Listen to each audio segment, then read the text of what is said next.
flip this down to turn it on, and yep. this is your starter. Okay, cool. So when you flip, oh, it's lowering. You'll feel it drop about 1.5 inches. Okay.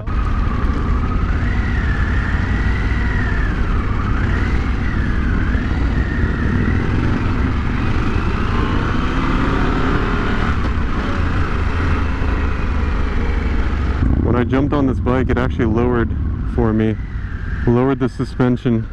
Very interesting. It has adjustable suspension on it.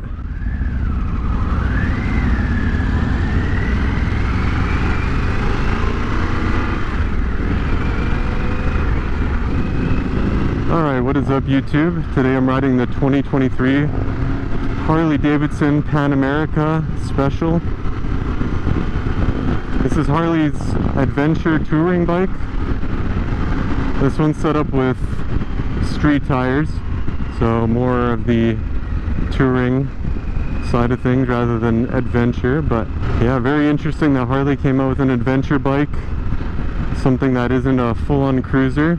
I mean, this bike is straight up not a cruiser. This is a very comfortable seating position adventure rider bike. So far the seating position is very comfortable. I'm sitting pretty much straight up. My arms are stretched out here, but I have room to relax my arms still. So they're not very pulled forward at all. I still have room to relax and find a comfortable riding position here. Now the bike sounds like a Harley. It sounds like the Sportster S that I rode earlier. It does sit up a lot taller than the Sportster. As you can see, I feel much taller than, you know, this person here. Just going around a corner feels smooth and confident, inspiring. It's got so much power. It's got 150 horsepower, quite a bit of horsepower in here, almost 100 pound-feet of torque, or foot-pounds of torque, however you say it. I'm in 4th gear, we're doing 43 miles an hour. This is very comfortable. I like this already.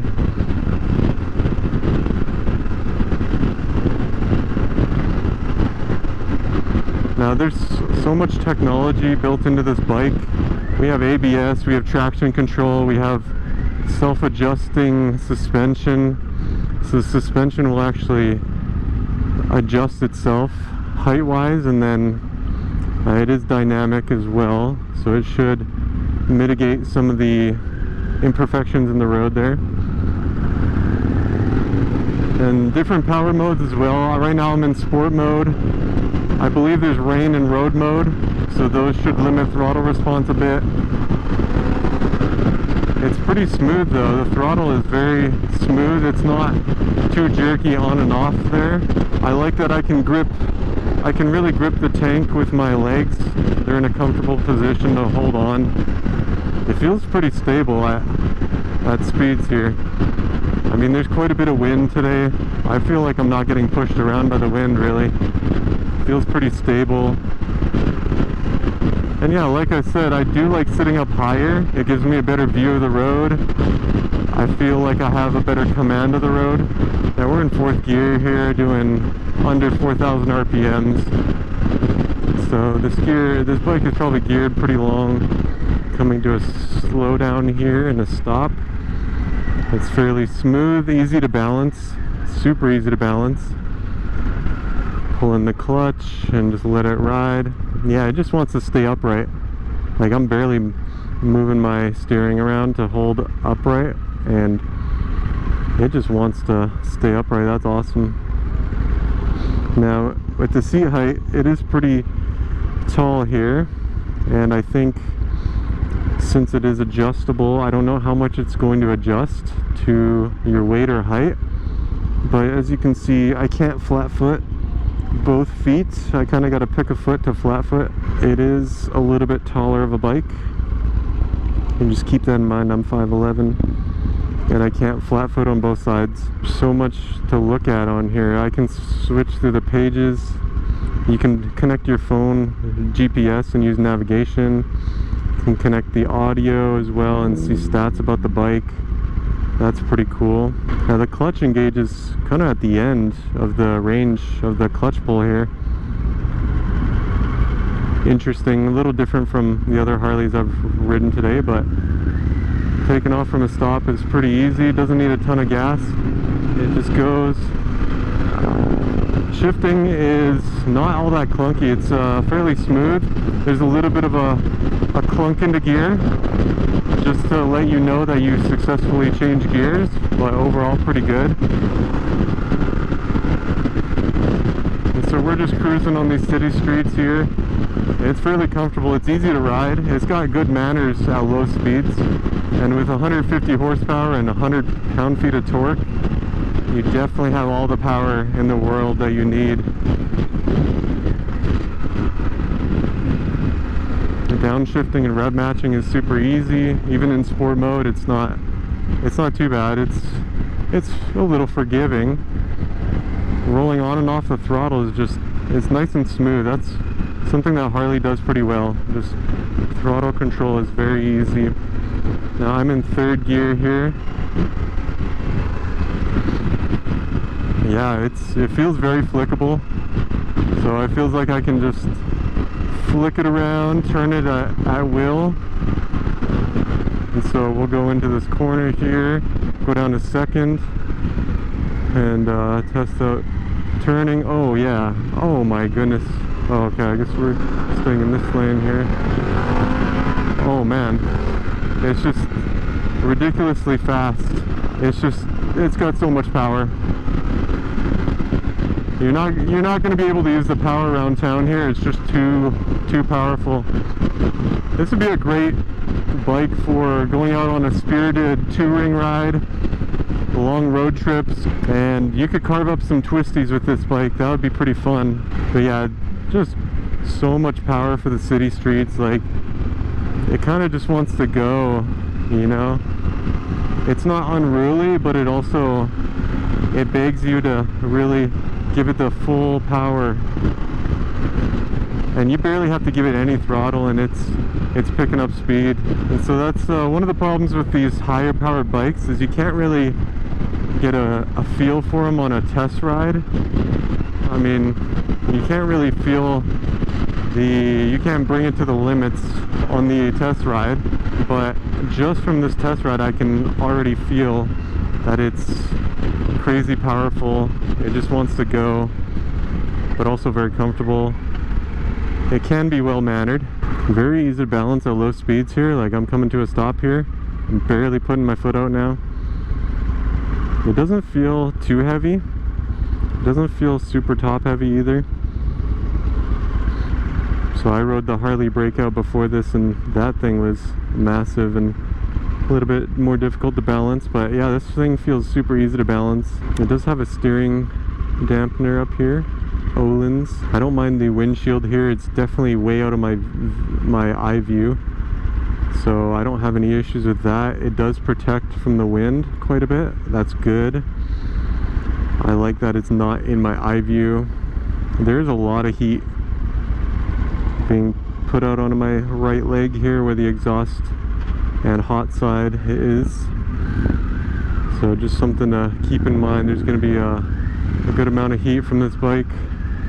So let's take this corner in first gear because we're slow. So it's a little bit jerky in first gear as expected.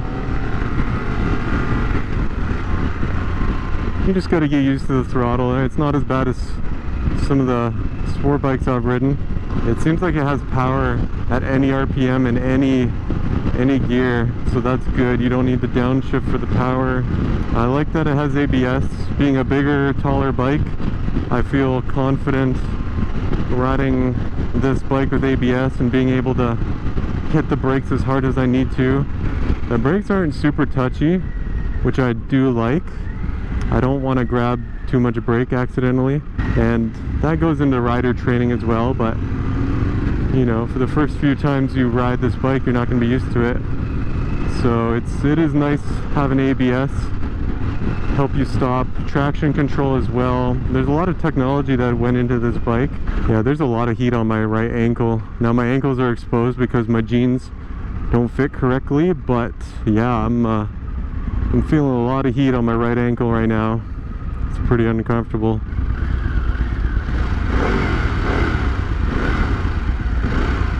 It sounds like the Sportster S engine. I think it's the exact same engine but tuned differently.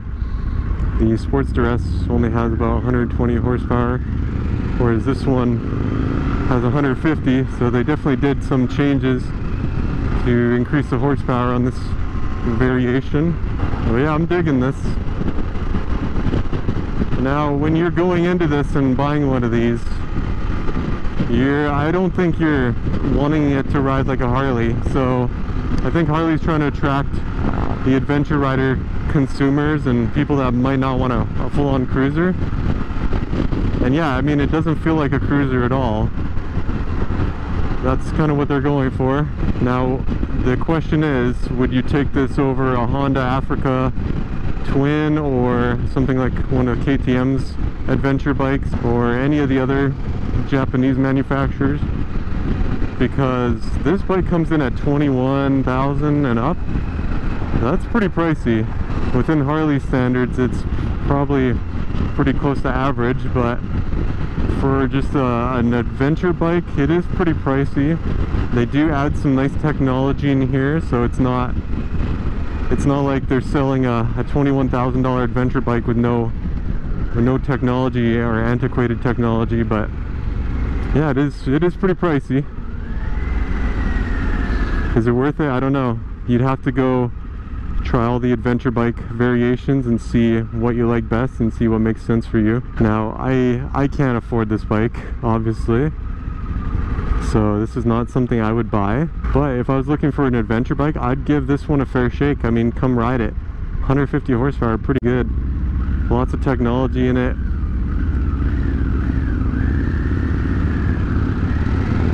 Definitely worth a look, if anything. I like it so far. Yeah, if someone gave me this bike for free, I would not get rid of it. I wouldn't trade it in. I'd keep it. I'd ride it as much as possible, because overall it is a good bike. But is it, is the value there, is what I'm trying to say. But yeah, pretty easy to ride. A little taller of a bike, but compared to the Versus, I mean, a little bit smoother on and off the throttle, the Versus 1000. Yeah, I don't know, other than that, it feels pretty close to the Versus. But I think they're both great touring bikes. The Versus can be a little bit cheaper, I think. Maybe not the high-end Versus 1000, but